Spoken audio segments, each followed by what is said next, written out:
الحمد للہ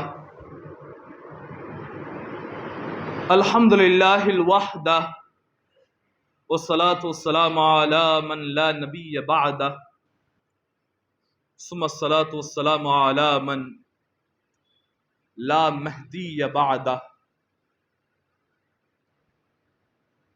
اما بعد فقد قال اللہ عز وجل فی کتابہ القدیم اعوذ باللہ من الشیطان الرجیم بسم اللہ الرحمن الرحیم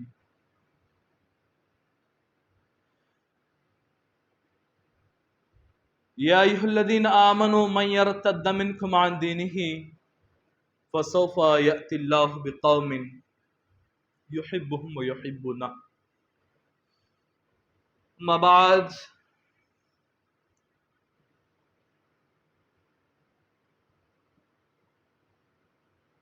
حاضرین محترم، سامعین کرام، بزرگوں، نوجوانان قوم، پیارے بچوں اور پس پردہ سماعت کرنے والی معزز خواتین، السلام علیکم ورحمۃ اللہ وبرکاتہ.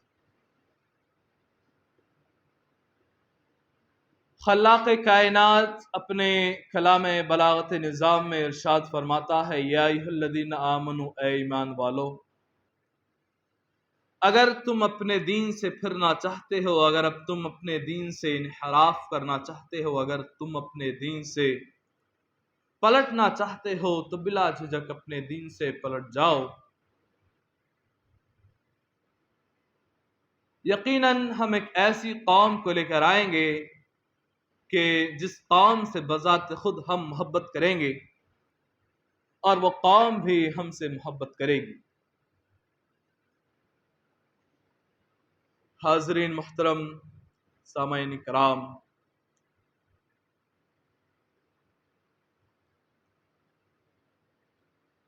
جیسا کہ ہم اور آپ اس بات سے بخوبی واقف ہیں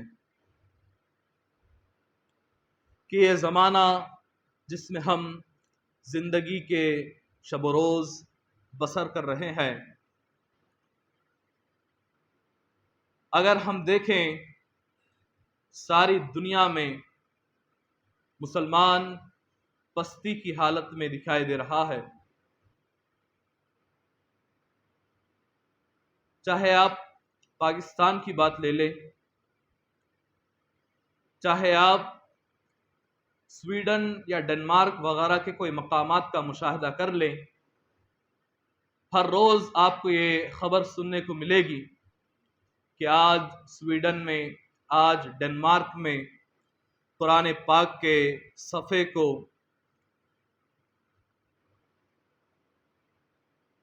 جلایا گیا، نعوذ باللہ، یا قرآن پاک کی بے حرمتی کی گئی. کبھی ہم سنتے ہیں کہ فرانس میں حضور کے ساتھ گستاخانہ کارٹونز بنائے گئے ہیں، اور کہیں پر ہم دیکھ رہے ہیں کہ سوڈان میں، جو کہ مسلم شہر ہے، خانہ جنگی ہو رہی ہے. آرمی اور ملٹری گروپ کے درمیان لڑائیاں ہو رہی ہیں، جس کی وجہ سے ہزاروں جانیں قربان ہو رہی ہیں، ضائع ہو رہی ہیں. اور اگر ہم اور دیکھیں ہندوستان کے حال سے تو آپ واقف ہیں ہی ہیں، اور غزہ، فلسطین،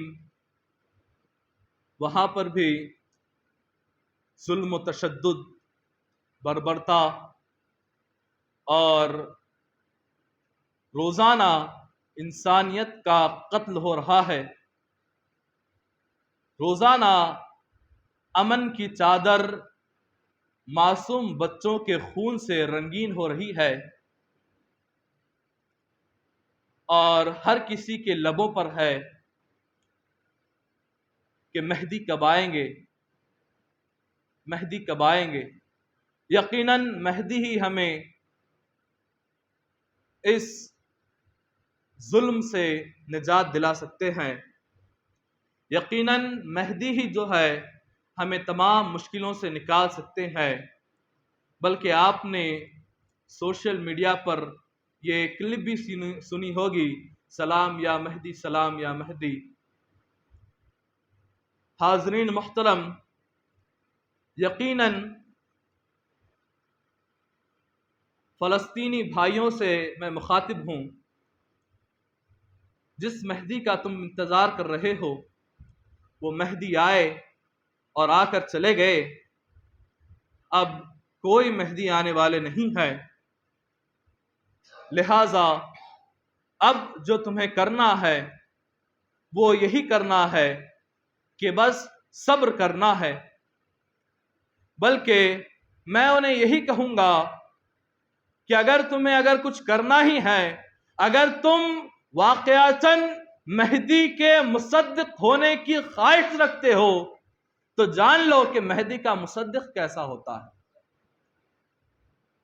جب مہدی کے مصدق پر ظلم ہوا تو اس نے چلایا نہیں، تو اس نے آوازیں نہیں نکالی، اس نے اپنا غم دنیا کو نہیں بتایا، بلکہ آپ غور کریں، آپ اس واقعے پر جائیں جب ثانی مہدی رضی اللہ تعالیٰ عنہ کو 8 من کی بیڑیوں سے جکڑ کر رکھ دیا گیا تھا، اور بندگی میاں آپ کے پاس آتے ہیں اور آ کر عرض گزار ہوتے ہیں کہ اے بھائی محمود، آپ اگر حکم کرو تو یہ قلعے کی دیواریں توڑ تاڑ کر تمہیں آزاد کروا سکتا ہوں۔ اے بھائی محمود، درد کا کیا حال ہے، تکلیف کا کیا حال ہے؟ حاضرین محترم، میرا یہی پیغام میرے مظلوم فلسطین بھائیوں کے لیے ہے۔ حاضرین محترم، ثانی مہدی نے کہا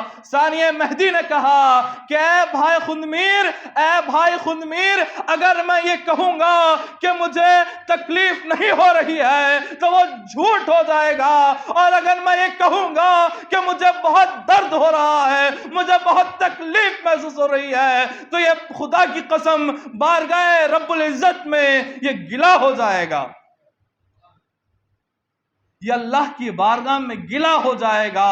حاضرین محترم، یہی اسلوب کو ہمیں اپنانا چاہیے، بلکہ درد کو خاموشی سے برداشت کر لینا چاہیے۔ کیوں برداشت کرنا چاہیے؟ حاضرین محترم، جب بچہ چھوٹا ہوتا ہے اور مدرسے میں جاتا ہے تو سب سے پہلے جو ہے اسے ایمان مجمل اور ایمان مفصل یاد کیا جاتا ہے، کرایا جاتا ہے، اور اس میں کیا کہا جاتا ہے؟ خیرہ و شرہ من اللہ تعالی،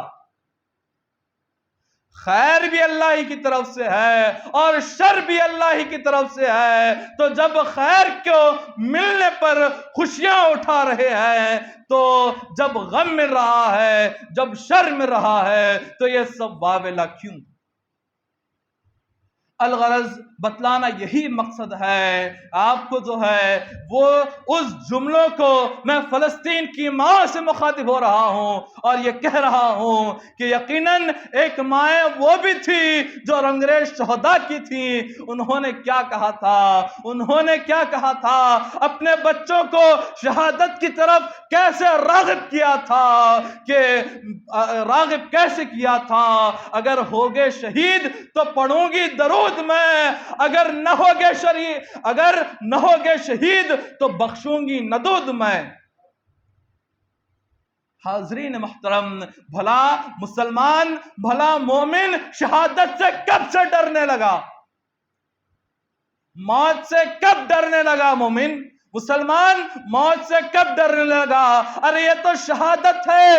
جب میدان جنگ میں جب تلواریں کھنکتی تھیں تو مومن ڈرتا نہیں تھا، بلکہ اس میں شہادت اور میدان جنگ میں جانے کی جو ہمت ہوتی تھی وہ دگنا اور چوگنا ہو جاتی تھی۔ اب رہی بات بچے مر رہے ہیں تو ان کا کیسے سامنا کیا جائے؟ حاضرین محترم، بچے مر رہے ہیں تو ان کا کیسے سامنا کیا جائے؟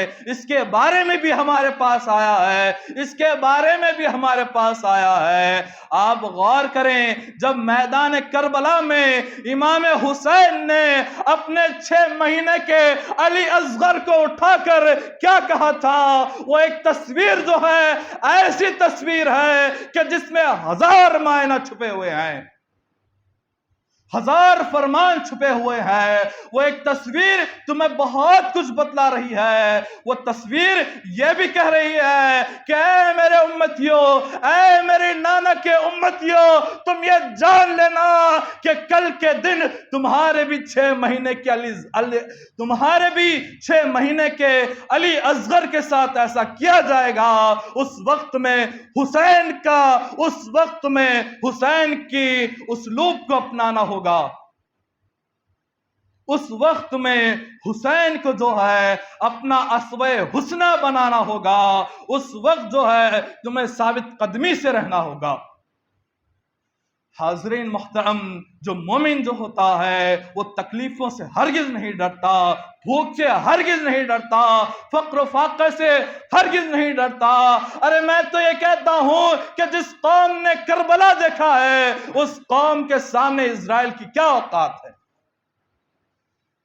حاضرین محترم، یہ ایسی چیزیں ہیں جو ہمیں کب کی عبور کر لینی چاہیے تھی، لیکن افسوس صد افسوس ہم گناہوں میں اس طریقے سے ڈوب چکے ہیں کہ ہم نے تمام اپنے اسلاف کی روایات کو بھلا دیا ہے۔ حاضرین محترم، ہم جب بھی جنگ میں جاتے تھے، آپ غور کریں خالد بن ولید کے وہ الفاظ کیا ہوتے تھے جب وہ جنگ میں دشمن کے سامنے جاتے تھے؟ ہمارے پاس ایسا لشکر ہے کہ جس کو اپنی جان دینا اتنا ہی عزیز ہے جتنا تمہیں جینا ہے۔ مومن موت سے کب ڈرنے لگا؟ مومن موت سے کب گھبرانے لگا؟ ارے شہادت جو ہے وہ تو جب ہمارے لوگ، آپ غور کر رہے ہوں گے، آپ نے سنا بھی ہوگا کہ لوگ جو ہے شہید ہو رہے ہیں تو فرمایا گیا کہ رسول اللہ جو ہے جام شہادت لے کر میرا استقبال کر رہے ہیں۔ میں ڈروں کیوں؟ میں گھبراؤں کیوں؟ میں اپنے قدموں کو پیچھے کیوں ہٹا لوں؟ حاضرین محترم، یہی اسلوب جو ہے قوم مہدویہ کا ہمیں اپنانے کی ضرورت ہے۔ ارے ہم تو وہ قوم ہے جنہوں نے سب سے زیادہ قربانیاں دی ہے کہ جن کے پاس جو ہے شہادت جو ہے وہ بچوں کا کھیل ہوا کرتا تھا۔ حاضرین محترم، بتلانا یہی مقصد ہے کہ مہدی کا انتظار جو ہے نہیں کرنا، بلکہ مہدی کی تعلیمات کو دیکھیں جو انہوں نے ہمیں دی ہے۔ حاضرین محترم، اللہ تبارک تعالیٰ سے یہی دعا کرتا ہوں کہ خلاق کائنات ہمیں صراط مستقیم پر گامزن رکھے اور کہنے سننے سے زیادہ عمل کرنے کی توفیق عطا فرمائے۔ وآخر دعوانا الحمدللہ رب العالمین۔